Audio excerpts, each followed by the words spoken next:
হে saffron families, good evening. আবার একটা নতুন ভিডিওতে ওয়েলকাম।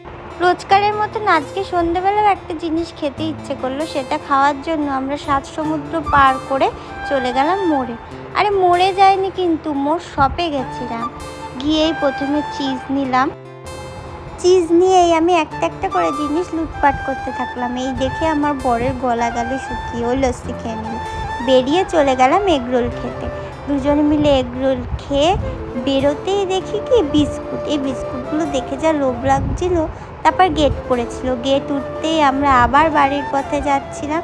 এবার নিতে হবে আমাদের চিকেন। এবার চিকেনটা নিয়ে আমরা চলে যাব বাড়িতে। বাড়ি আসতেই প্রিপারেশন শুরু করে দিলাম। আজকে বানাচ্ছিলাম চিকেন কর্ন পিৎজা।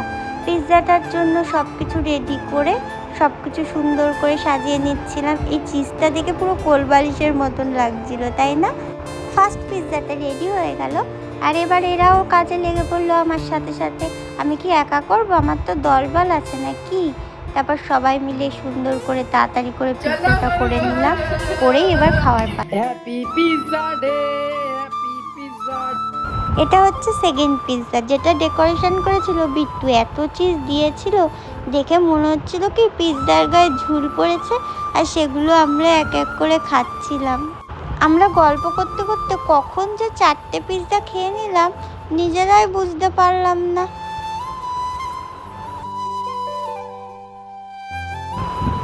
মাও কিন্তু পিৎজাটা বেশ ভালোই খেয়েছে। এবার রিভিউর পালা। ভিডিওটা কেমন লাগলো জানিও। Bye bye.